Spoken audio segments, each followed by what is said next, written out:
Hi hello friends, welcome to my channel. Friends, మా ఛానల్ని first time చూస్తున్నట్లయితే తప్పకుండా సబ్స్క్రైబ్ చేసుకోండి. అలాగే వీడియో నచ్చినట్లయితే తప్పకుండా లైక్ చేయండి.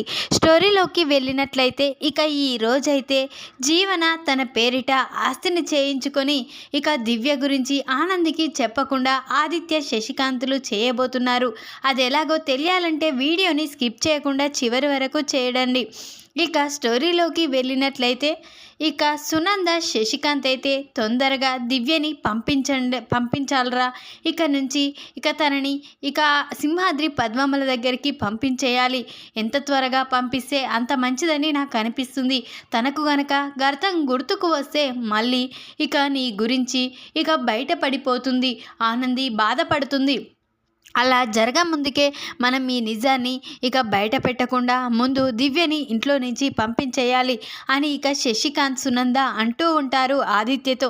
అప్పుడు ఆదిత్య, లేదమ్మా, ఇక ఇలా జరగాలంటే నేను కూడా ఒకటి చెప్తాను, అది వినాలి అని ఇక ఆదిత్య అంటూ ఉంటాడు. అప్పుడే ఇక ఆదిత్య వెంటనే ఈ విషయం ఆనందికి చెప్పాలమ్మా, నేను ఆనందిని మోసం చేసిన వాళ్ళ అనిపిస్తుంది, నాకు ఇక గిల్టీగా ఫీల్ అవుతున్నాను. కాబట్టి ఇక ఆనంది విషయంలో నేను తప్పు చేస్తున్నానమ్మా, దివ్య విషయం దాచిపెట్టి. కాబట్టి అలెక్య గురించి ఇక ఆనందికి మీరు నిజం చెప్పేయాలి అని ఇక ఆదిత్య చెప్తూ అరుస్తూ ఉంటాడు సునంద ముందు, శశికాంత్ ముందు. అప్పుడే సునంద, ఏంట్రా ఏం మాట్లాడుతున్నావు, నీకు అసలు అర్థమవుతుందా? ఆనందికి నిజం చెప్తే ఏం జరుగుతుందో ఊహిస్తున్నావా అని సునంద అంటూ ఉంటుంది. అప్పుడే ఆదిత్య, ఏంటమ్మా ఊహించడం ఏంటి, ఎలాగో ఆనంది నన్ను అర్థం చేసుకుంటుంది కాబట్టి ఇక ఆనందితో నేను ఫ్రీగా ఉండవచ్చు. లేకపోతే ఇది ఒక గిల్టీగా నాకు ఏదో బాధగా కనిపిస్తుంది. అందుకనే ఈ నిజాన్ని చెప్పాలనుకుంటున్నానమ్మా, మీ నోటి ద్వారా మీరే చెప్పాలి. ఇక అలెక్యని ఇక్కడి నుంచి పంపించేయాలంటే ముందుగా మీరు ఇది చేయాలి అని ఆదిత్య అంటూ ఉంటాడు సునంద శశికాంత్తో. అప్పుడే ఇక సునంద, లేదురా, ఈ విషయం నేను ఆనందికి చెప్పలేను, ఆనందికి చెప్తే ఏం జరుగుతుందో నేను ఊహించాను అని ఇక గట్టిగా అరుస్తూ ఉంటుంది సునంద అయితే. అప్పుడే ఇక ఆదిత్య, ఏంటమ్మా ఏం మాట్లాడుతున్నావు అని అంటూ ఉంటాడు. అప్పుడే ఇక జీవన వీళ్ళు ముగ్గురు మాట్లాడుతూ ఉండగా చాటుగా వచ్చి వింటూ ఉంటుంది. అప్పుడే ఇక ఆదిత్య, ఏంటమ్మా ఆనందికి నిజం చెప్పేయమన్నాను, ఇక ఆనంది విషయంలో నేను బాధ పెడుతున్నానని నాకు అనిపిస్తుంది ఆనందికి అబద్ధం చెప్పి, కాబట్టి ఈ నిజాన్ని చెప్పమంటున్నాను, అందులో తప్పేమీ లేదు కదా, ఆనంది అర్థం చేసుకుంటుంది, ఇక ఆ తర్వాత ఆనందితో నేను సంతోషంగా ఉండవచ్చు అని చెప్తున్నానమ్మా అని ఆదిత్య సునందతో అంటూ ఉంటాడు. లేదురా, నువ్వు ఆనందికి నిజం చెప్పి ఆనందితో సంతోషంగా ఉండాలని నువ్వనుకుంటున్నావు, కానీ ఆనందికి ఈ నిజం చెప్తే ఏమవుతుందో తెలుసా అని ఇక సునంద అంటూ ఉంటుంది. అప్పుడే ఇక ఆదిత్య, ఏం జరుగుతుందమ్మా, ఆనంది అర్థం చేసుకుంటుంది, ఇక అలెక్యని ఇంట్లో నుంచి పంపించడానికి కూడా ఒప్పుకుంటుంది, ఆ తర్వాత ఇక మేమిద్దరం సంతోషంగా జీవించవచ్చు అని ఇక ఆదిత్య అంటూ ఉంటాడు. అప్పుడే సునంద, లేదురా, ఇప్పుడు జరిగేది వేరేలా ఉంటుంది, ఆనందికి అలెక్య నువ్వు ప్రేమించిన అమ్మాయి దివ్య అలెక్య అని తెలిస్తే కన్ఫర్మ్గా ఆనంది అర్థం చేసుకోదు, ఆనంది ఇక నిన్ను అలెక్యని ఇక ప్రేమించారని తెలిసి అలెక్య విషయంలో మనం చేసిన తప్పుకి తను ఖచ్చితంగా ఇక ఆ తప్పు సరిదిద్దుకోవాలి, ఇక తను లాయర్ మైండ్తో ఆలోచిస్తుంది, ఇక ఆ తప్పు అలెక్య తన గతం మర్చిపోయింది కదా, ఆ గతం మన వల్లనే మర్చిపోయిందని, ఇక మన వల్లనే అన్యాయం జరిగిందని, ఇక నువ్వు తనని ప్రేమించావన్న నిజం తెలిస్తే ఖచ్చితంగా ఆనంది నీ నుండి విడిపోతుంది, అలెక్యని నీకు దగ్గర చేసి ఇక నుంచి దూరంగా వెళ్ళిపోతుందిరా, అందుకే చెప్తున్నాను ఆనందికి ఈ విషయం చెప్పొద్దు అని ఇక సునంద గట్టిగా అరుస్తూ ఉంటుంది ఇక ఆదిత్యతో. అది వింటుంది జీవన అయితే ఒక్కసారే షాక్ అయిపోతుంది. అప్పుడే ఇక ఆదిత్య, ఏంటమ్మా నువ్వు చెప్పేది అని అంటూ ఉంటాడు. అప్పుడే ఇక సునంద అయితే, అవునరా, నేను చెప్పేదే జరుగుతుంది, ఖచ్చితంగా నేను చెప్పేదే జరుగుతుంది, కాబట్టి ఈ నిజాన్ని చెప్పొద్దు, ఇక ఈ నిజాన్ని చెప్తే ఆనంది నీ నుండి విడిపోతుంది, ఇక తన మంచితనం మనకు తెలుసు కదా, మన వల్ల జరిగిన అన్యాయానికి తను ఇక అలెక్యని నీకు దగ్గర చేస్తుంది అని ఇక సునంద అనగానే, లేదమ్మా, నేను అలెక్యని నా మనసులోంచి తీసేశాను, అలెక్యని మర్చిపోయాను. ఇప్పుడు ఆనందినే నేను ప్రేమిస్తున్నాను. ఆనందితోటే జీవితాంతం సంతోషంగా ఉండాలని అనుకుంటున్నాను. ఆనంది విషయంలో నేను తప్పు చేయనమ్మా. నేను జీవితాంతం ఆనందితోటే కలిసి ఉంటాను. ఆనంది నా జీవితంలోకి అడుగుపెట్టాక ఇక నాకు సంతోషమే తప్ప బాధ ఏమీ కల్పించలేదు. ఇక నేను కాళ్ళు లేని పరిస్థితిలో కూడా ఆనంది నాకు సహాయం చేసింది. ఆనంది నేను ఆ పరిస్థితిలో ఉన్నా కానీ నన్ను పెళ్లి చేసుకోవడానికి ఒప్పుకుంది. నేను ఒక అగ్రిమెంట్ ప్రకారం పెళ్లి చేసుకున్నాను. దానికి కూడా సిద్ధపడింది. ఇక ఈరోజు నేను నడుస్తానో నడవానో అనుకున్న పరిస్థితిలో ఆనంది ఈరోజు నన్ను నడిచేలా చేసింది. అంటే ఇదంతా ఆనంది వల్లే జరిగింది. కాబట్టి ఆనందిని విడిచి నేను ఉండలేనమ్మా. ఎప్పటికీ ఆనందితోటే ఉంటాను అని ఇక అంటూ ఉంటాడు ఆదిత్య. అయితే అప్పుడే ఇక సునంద, అవునరా, నువ్వు ఆనందితోటి ఉండడానికే ఇదంతా నేను చేస్తున్నాను. మీరిద్దరూ కలిసి ఉండడమే నాకు కూడా కావాలి. ఆనంది వచ్చాక ఈ ఇంట్లో ఎంత సంతోషాన్ని కల్పించిందో మాకు తెలుసు. ఆనంది విషయంలో మేము కూడా అన్యాయం జరుగుతుందంటే ఊరుకోము. అందుకే చెప్తున్నాను, ఈ విషయం ఇక ఆనందికి చెప్పకూడదు. మనమే దీన్ని సాల్వ్ చేసి అలెక్కిని ఎట్లయినా ఈ ఇంట్లో నుంచి పంపించేయాలి అని ఇక సునంద అనగానే, ఎలా పంపించాలమ్మా? అలెక్కిని ఇంట్లో నుంచి ఎలా పంపిద్దాం?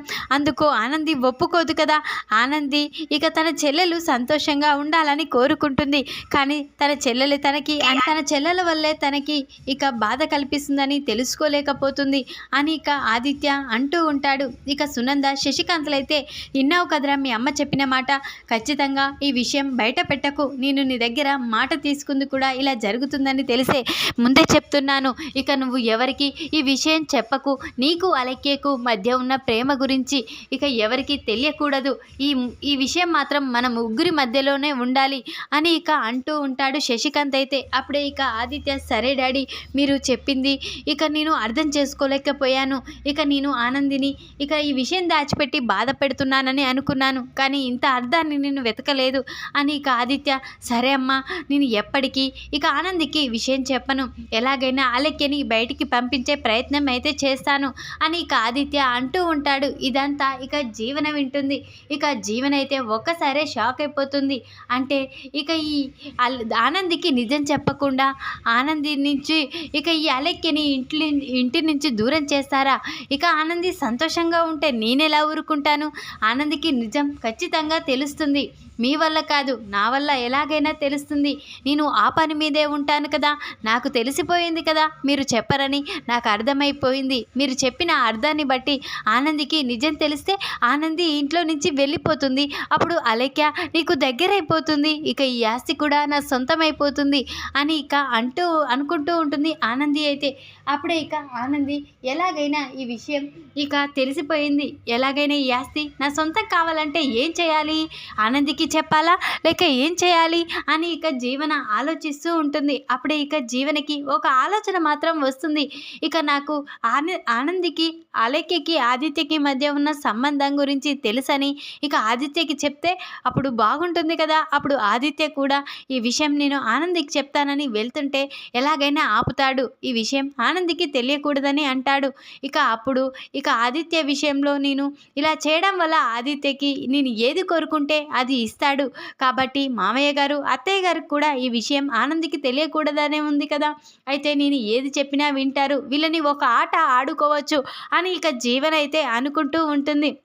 వెంటనే ఇక జీవన అయితే ఇక బావగారు అని ఇక ఆదిత్య దగ్గరికి వెళ్తుంది. అప్పుడే ఏంటి జీవన అని ఆదిత్య అంటూ ఉంటాడు. అప్పుడే బావగారు, మీరు ఒక అమ్మాయిని ప్రేమించారు కదా అని ఇక అంటూ ఉంటుంది. అప్పుడే ఆదిత్య జీవన వైపు షాకింగ్గా చూస్తూ ఉంటాడు.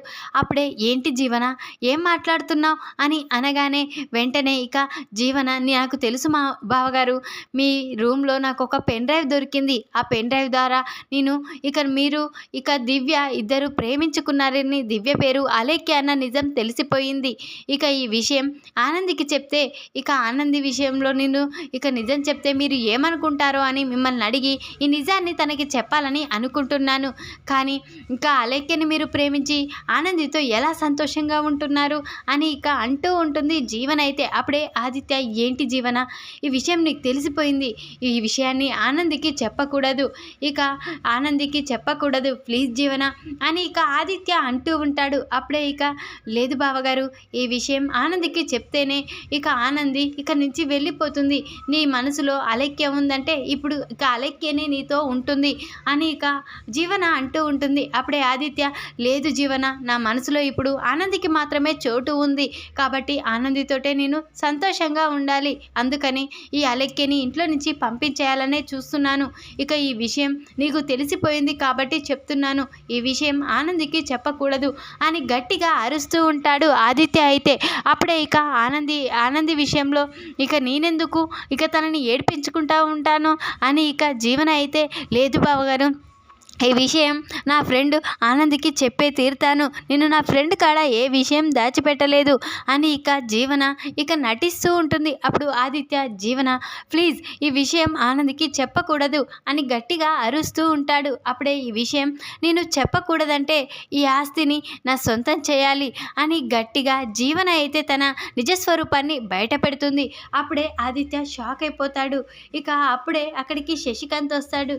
ఏంట్రా ఏం మాట్లాడుకుంటున్నారు, జీవన ఏంటి నీ దగ్గర ఉంది అని ఇక అంటూ ఉంటాడు. అప్పుడే ఇక అదే సమయానికి డాడీ ఇంకొక విషయం చెప్పాలి అని ఆదిత్య అంటూ ఉంటాడు శశికాంత్తో. అప్పుడే ఏంట్రా అని అనగానే నాకు ఇక అలెక్యకి ఉన్న సంబంధం ఇక ప్రేమ గురించి జీవనకి తెలిసిపోయింది కాబట్టి జీవన ఇప్పుడు ఈ విషయం ఆనందికి చెప్తానంటుంది ఇక అని అనగానే ఒక్కసారే శశికాంత్ షాక్ అయిపోతాడు.